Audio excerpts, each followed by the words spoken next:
Bismillahirrahmanirrahim. Assalamualaikum warahmatullahi wabarakatuh. Alhamdulillah kita bisa berjumpa kembali di channel ini.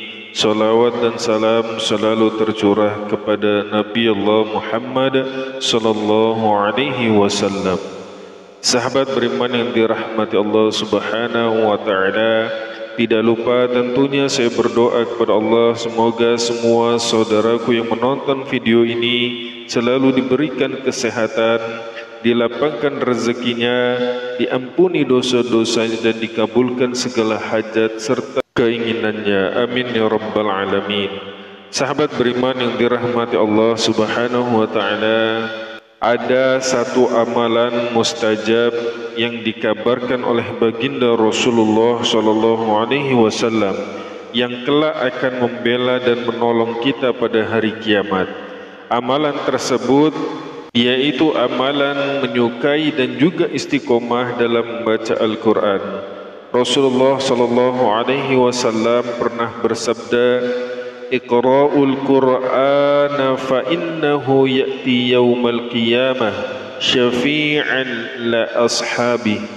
Bacalah Al-Quran, kelak pada hari kiamat ia akan datang memberikan syafaat dan pertolongan kepada orang yang membacanya. Nah, jika kita mempunyai kesanggupan, maka membacalah Al-Quran dengan niat menghatamkannya setiap malam satu juz, sehingga dalam sebulan sudah hatam Al-Quran.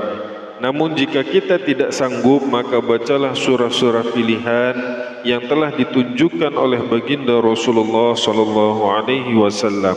Nah, sahabat beriman yang dirahmati Allah, pada kesempatan video kita kali ini kita akan mempelajari 3 surah pilihan yang bisa kita amalkan setiap malam. Boleh dibaca sehabis maghrib, habis isya ataupun sebelum tidur. Surah ini adalah amalan penghapus dosa, amalan pembuka rezeki, dan amalan penyelamat dari siksa kubur serta pembela pada hari kiamat. Untuk itu, marilah ikuti video ini hingga menit terakhir dan jangan lupa menuliskan doa dan hajat dari para sahabat semua di kolom komentar. InsyaAllah kita aminkan bersama-sama dan semoga Allah mengijabah dan mengabulkan semua hajat dan doa kita. Amin ya rabbal alamin. Sahabat beriman yang dirahmati Allah, berikut ini adalah 3 surah agung yang sangat baik kita baca setiap malam. Jika kita sanggup, kita bisa membacanya sekaligus 3 surah dalam satu malam. Namun jika kita tidak sanggup, kita bisa membacanya 1 surah di setiap malam. Misalnya malam ini kita membaca surah yang pertama, malam besok kita membaca surah yang kedua, dan malam berikutnya lagi kita baca surah yang ketiga. Adapun 3 surah tersebut adalah yang pertama surah Al-Mulk atau surah Tabarok. Surah Al-Mulk adalah salah satu surah paling masyhur yang dibaca oleh kaum muslimin. Dalam mushaf Al-Quran, surah ini disebut juga dengan surah Tabarok. Berada di awal juz 29. Surah ini memiliki 30 ayat. Surah ini adalah surah penyelamat di siksa kubur, sebagaimana disebutkan dalam hadis riwayatkan oleh Imam An-Nasa'i bahwasanya Sayyidina Abdullah bin Mas'ud pernah berkata, Man qara'a tabarrakalladzi biyadihil mulku kulla laylatin mana'allahu biha min adhabil qabri.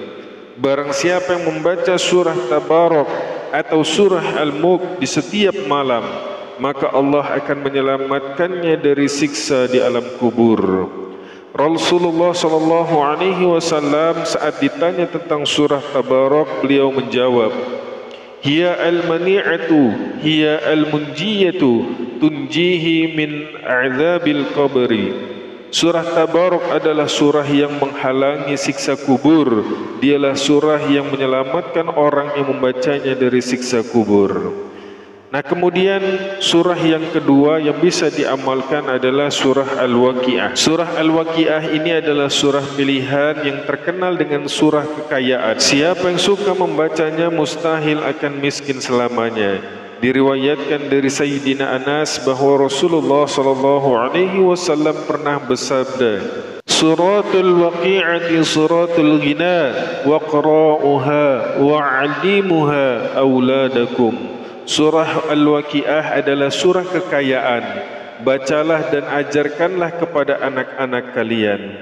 Imam Al-Baihaqi meriwayatkan hadis dari Sayyidina Abdullah bin Mas'ud, disebutkan bahawa Rasulullah pernah bersabda, "Man qara'a suratul waqi'ati fi kulli lailatin lam yusibhu faqrun abadan." Barang siapa yang melazimkan membaca surah Al-Waqi'ah di setiap malam, maka dia tidak akan mengalami kemiskinan selamanya. Kemudian surah yang ketiga yaitu surah Yasin. Surah Yasin ini adalah surah yang paling masyhur dibaca oleh kaum muslimin dan dianjurkan untuk dibaca tidak hanya pada malam Jumat, tetapi juga setiap malam dan juga setiap hari. Di dalam hadis riwayat Imam Ibnu Sunni dari Sayyidina Abu Hurairah bahwasanya Rasulullah SAW bersabda, "Man qara'a Yasin fi yaumin wa lailatin ibtigha'a wajhillahi ghufira lahu." Siapa saja yang membaca surah Yasin pada suatu hari dan malam dengan niat mengharap ridha Allah, maka dia akan diampuni dosa-dosanya.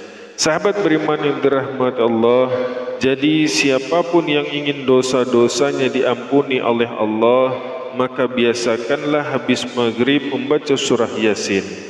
Selain 3 surah ini, jika kita tidak sanggup membacanya, maka kita boleh mengamalkan pula 3 surah pendek, yaitu surah Al-Ikhlas, surah Al-Falaq dan juga surah An-Nas.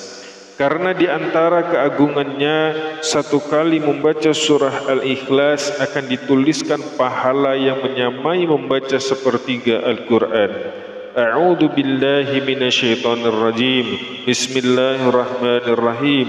Qul huwallahu ahad, Allahus samad, lam yalid wa lam yulad wa lam yakul lahu kufuwan ahad. Sahabat beriman yang dirahmati Allah, demikianlah 3 surah pilihan yang amat baik untuk diamalkan di setiap malam, sehabis maghrib, sehabis isya, ataupun sebelum kita tidur. Semoga kita semua dapat mengamalkannya. Amin ya rabbal alamin. Demikianlah yang bisa kami bagikan, mudah-mudahan bermanfaat. Akhirul kalam, assalamualaikum warahmatullahi wabarakatuh.